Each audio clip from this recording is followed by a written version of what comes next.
प्रश्न आहे जे निकाली निघायला पाहिजे होतं अद्यापर्यंत ते निघतानाही दिसत नाही ना अधिकारी इथे काम करताना देखील दुजाभाव करताना दिसतात। पिशवी घेतो पिशवी अशी माहिती भरती पिशवी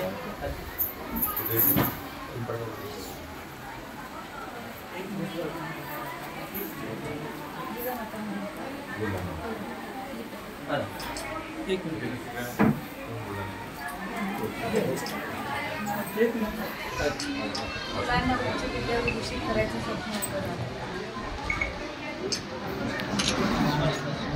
भाऊ आज आजचा दौरा आहे तुमचा हा कशासाठी होता?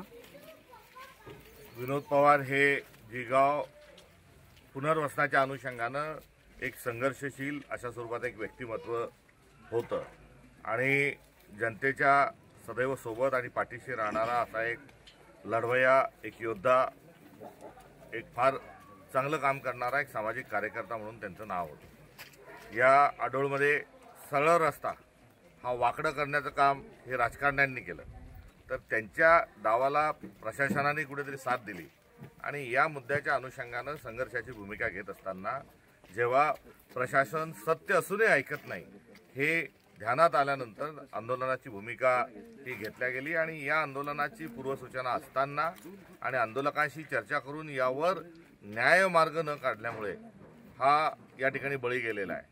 त्यांचा जो मृत्यू आहे हा मृत्यू संपूर्णतः या मृत्यूस प्रशासन जबाबदार आहे। या जिल्ह्याचा जिल्हाधिकारी जे आहेत ते या घटनेकरता जबाबदार आहे, त्यामुळे भारतीय दंड संहितेच्या अनुषंगाने त्यांच्यावर कारवाई झाली पाहिजे आणि या कुटुंबाला, या शहीद कुटुंबाला हा न्याय देण्याच्या अनुषंगानं शासनानं ताबडतोबीनं ही पावलं उचलली पाहिजे।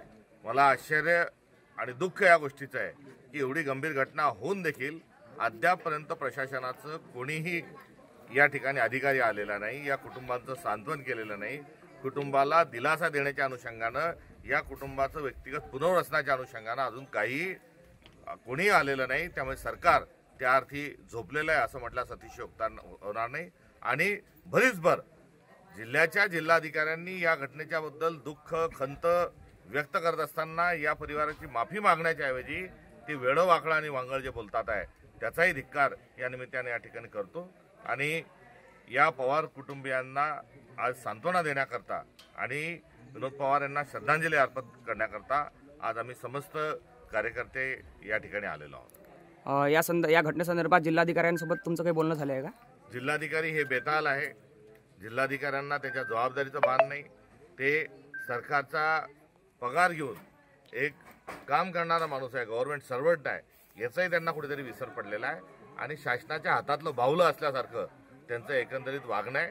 त्यामुळे त्यांनाही या सांत्वन भेटीच्या निमित्तानं सज्जड इशारा आणि दम देखील आम्हाला द्यायचा आहे की ताबडतोब या आणि या परिवाराची भेट घ्या आणि ताबडतोबीनं ज्या परिवाराचे जे म्हणणं आहे ते पूर्ण करा आणि या घटनेला आपण दस्तरखुद्द जबाबदार आहात ती जबाबदारी स्वीकारा।